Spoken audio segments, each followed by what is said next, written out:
Assalamualaikum warahmatullahi wabarakatuh. Perkenalkan, nama saya Saskia Wulandari. Saya dari kelas S225J dengan NIM 202501000113 dan saya dari program studi Pendidikan Guru Sekolah Dasar. Pada video kali ini saya akan menjelaskan materi sesi 4 yaitu pendidikan sebagai ilmu dan seni. Baik, langsung saja ke pembahasannya. Yang pertama, ada pembahasan pendidikan sebagai ilmu.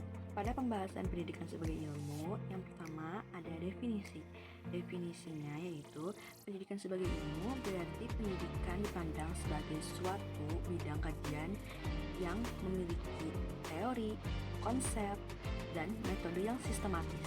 Artinya apa?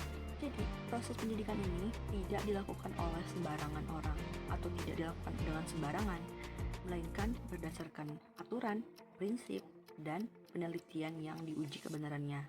Nah, pendidikan ini tuh sama seperti halnya ilmu lain, ya misalnya kayak biologi, fisika, dan pendidikan juga punya landasan ilmiah yang bisa menjelaskan bagaimana manusia itu belajar dan bagaimana perkembangan anak itu terjadi dan bagaimana juga cara terbaik untuk mengajar. Misalnya nih, teori belajar dari Piaget atau Vygotsky yang memiliki kerangka ilmiah tentang bagaimana cara anak berkembang secara kognitif dan sosial.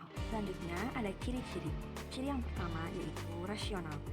Rasional di sini maksudnya pendidikan sebagai ilmu itu menggunakan akal dan logika. Jadi bukan hanya sekedar intuisi. Misalnya nih, guru memilih metode mengajar berdasarkan alasan yang jelas, bukan hanya feeling. Ciri yang kedua yaitu objektif. Objektif di sini maksudnya hasil pendidikan itu bisa diukur dengan instrumen yang sama untuk semua siswa, sehingga tidak bergantung pada pendapat pribadi guru. Nah, jadi guru menilai siswa itu harus dengan instrumen yang sama secara adil dan merata, tidak dengan pendapat pribadi. Misalnya guru tersebut memiliki kedekatan khusus dengan siswa tersebut, misalkan salah satu siswa misalnya. Nah, jadi kita tidak bisa memberi nilai yang tinggi hanya karena si guru itu dekat dengan siswa tersebut, tidak. Jadi harus sama merata dan adil. Ciri yang ketiga yaitu terukur. Nah, ada indikator keberhasilan yang jelas, misalnya nilai ujian, keterampilan yang dikuasai, ataupun sikap yang ditunjukkan siswa. Selanjutnya ada bisa diteliti.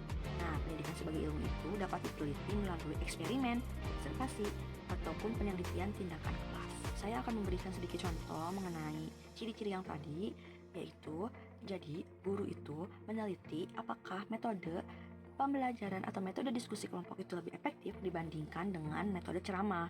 Nah, dengan cara membandingkan nilai hasil belajar siswa.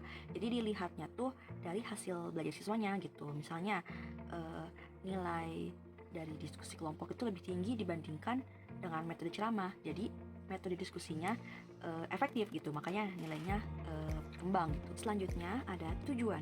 Nah, tujuan pendidikan sebagai ilmu adalah untuk membentuk pengetahuan, keterampilan, dan sikap siswa sesuai dengan kurikulum yang berlaku. Nah, dengan pendekatan ilmiah ini, pendidikan berusaha untuk memastikan bahwa setiap siswa mencapai standar tertentu. Jadi intinya hasil siswa nanti itu tuh harus sesuai dengan KKM atau standar yang berlaku. Yang pertama ada pengetahuan.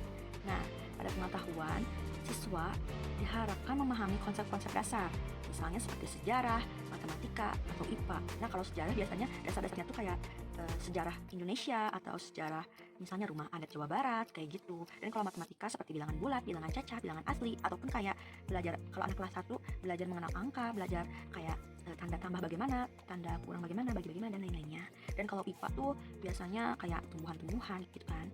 Misalkan meneliti kayak akar, batang, daun, buah. Yang kedua ada keterampilan. Pada keterampilan, siswa mampu melakukan sesuatu secara praktis, misalnya dalam menulis, berhitung, ataupun melakukan eksperimen. Yang ketiga ada sikap. Sikap di sini yaitu siswa dapat mengembangkan nilai-nilai positif seperti disiplin, kerjasama, dan tanggung jawab. Apalagi sebagai ketua kelas misalnya, siswa tersebut memiliki tanggung jawab yang sangat besar. Jadi belajar bertanggung jawab sejak kecil. Selanjutnya ada contoh praktik. Yang pertama ada penelitian tindakan kelas atau PTK. Jadi guru meneliti masalah pembelajaran di kelasnya, lalu mencoba untuk solusi dan mengevaluasi hasilnya. Menurut saya PTK ini tuh seperti trial and error. Jadi kayak apa ya? Mencoba gagal, akhirnya dapat mengevaluasi dan menemukan solusi yang tepat gitu, menurut saya. Yang kedua, ada evaluasi hasil belajar. Pada evaluasi hasil belajar ini, guru menggunakan tes, kuis, ataupun rubrik sebagai penilaian untuk mengukur pencapaian siswa. Nah, misalnya kayak ulangan harian ataupun kuis setelah materi. Misalnya setelah materi IPA tentang tumbuh-tumbuhan, siswa mengerjakan kuis yang guru berikan sebagai hasilnya gitu, sebagai pencapaian siswa tersebut gitu. Nah, pastinya ada yang kurang, ada yang memenuhi standar dan lain sebagainya. Dan yang ketiga ada psikologi pendidikan. Jadi guru harus memahami teori motivasi, perkembangan anak, dan gaya belajarnya untuk menyesuaikan dengan metode mengajar. Selanjutnya, kita beralih ke pendidikan sebagai seni. Yang pertama ada definisi, seperti yang tadi ya, ada definisinya juga. Yaitu, pendidikan sebagai seni berarti proses mengajar yang tidak hanya berorientasi pada teori saja dan metode ilmiah, tetapi juga pada kreativitas, ekspresi, dan hubungan manusiawi. Jadi, guru dipandang sebagai seorang seniman yang menciptakan suasana belajar yang semakin indah, penuh makna, dan menyenangkan pastinya, agar anak-anak juga tidak bosan ketika kita menjelaskan materi. Dalam seni, tidak ada satu kata baku, jadi guru bebas berimprovisasi sesuai kondisi kelas dan kebutuhan siswa. Jadi intinya, pendidikan sebagai seni itu menekankan bagaimana cara mengajar agar terasa hidup, jadi bukan hanya apa yang diajarkan. Jadi selain yang diajarkan juga, kita harus bisa untuk membuat suasana yang menyenangkan ataupun suasana yang tidak tegang gitu. Jadi siswa juga enjoy untuk mendengarkan materi dari kita dan dapat ditangkap dengan baik. Selanjutnya ada ciri-ciri. Ciri yang pertama yaitu kreativitas. Jadi guru menggunakan metode yang variatif seperti cerita, drama, musik, ataupun permainan atau juga proyek seni. Jadi kreativitas dalam pendidikan sebagai seni itu berarti kemampuan guru untuk mengolah materi pembelajaran menjadi pengalaman belajar yang sangat menarik dan bermakna. Jadi guru tidak hanya menyampaikan informasi secara satu arah, tetapi juga dapat mengemas pembelajaran dengan berbagai pendekatan yang variatif sesuai karakter siswa dan materi. Guru juga dapat menggunakan cerita atau kisah inspiratif agar mudah dipahami materinya, dan bisa juga dengan menggunakan drama atau role play untuk menghidupkan peristiwa sejarah ataupun nilai formal. Misalnya ada pembelajaran sejarah yang diharuskan untuk bermain peran. Nah, dengan bermain peran itu siswa dapat intinya belajar sambil bermain gitu. Jadi menyenangkan iya, dapat ilmu juga iya. Nah, guru juga bisa nih menggunakan musik ataupun lagu yang dapat membantu siswa untuk mengenal konsep. Nah, agar siswa dapat cepat untuk mengerti, bisa nih menggunakan lagu sebagai alat bantunya. Misalnya menggunakan instrumen tukang bakso ataupun balon buku ada 5. Itu bebas sih sebenarnya, sesuai dengan kreativitas kita juga dalam mengolah liriknya. Nah, melalui kreativitas juga siswa akan menjadi lebih aktif, lebih antusias tentunya, dan mampu mengekspresikan pemahaman mereka dengan cara yang unik.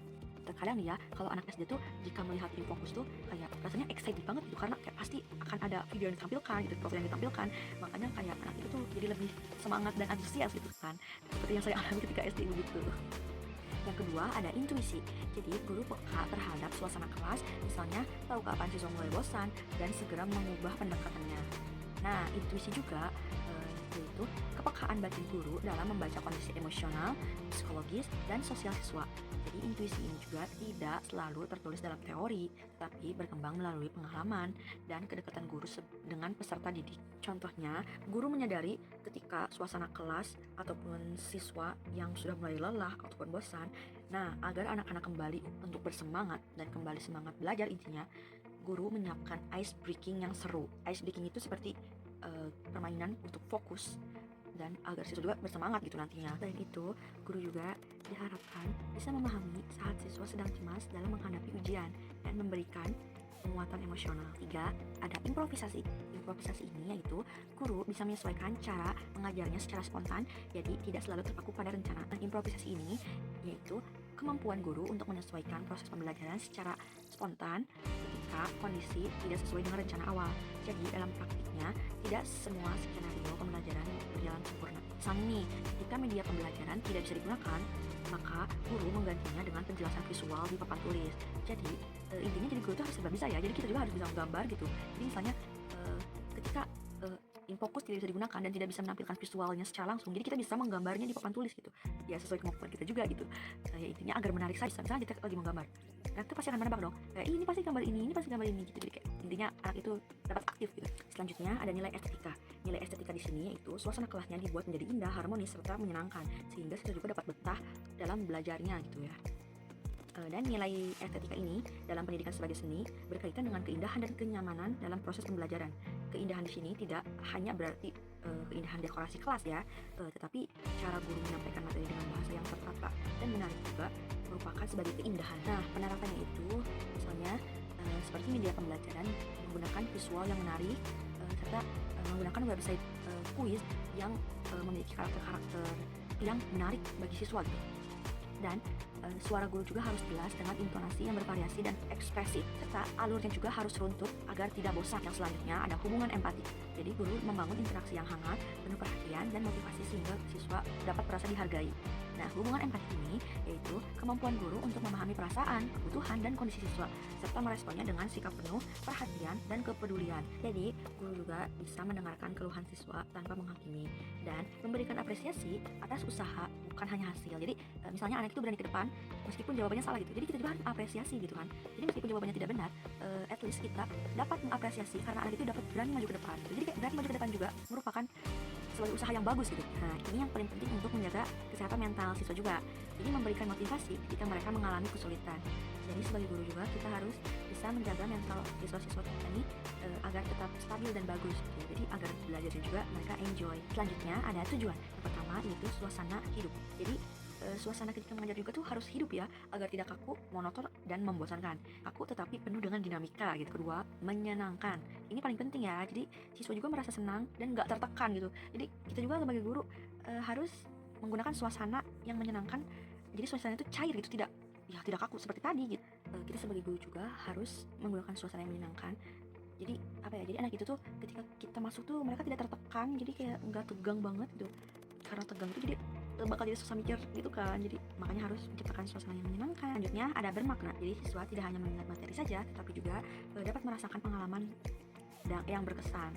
Nah, dengan seni, pembelajaran menjadi pengalaman yang menyentuh hati, bukan hanya sekedar proses intelektual. Ada juga nih contoh praktiknya. Yang pertama, misalnya nih, guru IPS menjelaskan sejarah dengan gaya bercerita sehingga siswa merasa seolah-olah ikut mengalami peristiwa tersebut. Jadi gaya berceritanya, ekspresinya, nadanya itu tuh kayak harus sesuai gitu. Jadi siswa juga bisa membayangkan bagaimana siswa tuh di proses sejarah ini gitu. Jadi kayak bisa juga gampang mengerti siswanya dengan sejarah tersebut. Guru juga bisa mengajar membuat proyek seni, misalnya nih untuk membuat poster ataupun menyanyikan lagu ataupun menarikan tarian daerah gitu untuk memperkuat konsep budaya.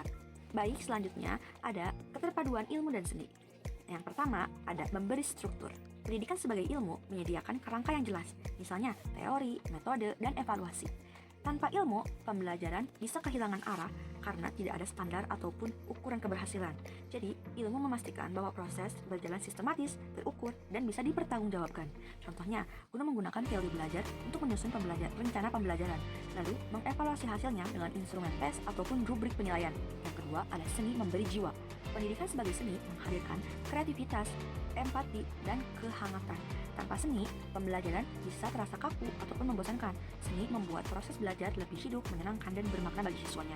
Jadi guru juga sebagai seniman mampu menciptakan suasana kelas yang penuh semangat dan inspirasi. Contohnya, guru menyampaikan materi dengan cerita, permainan, ataupun trik yang kreatif, sehingga siswa juga merasa terlibat secara emosional. Nah, yang terakhir ada guru ideal.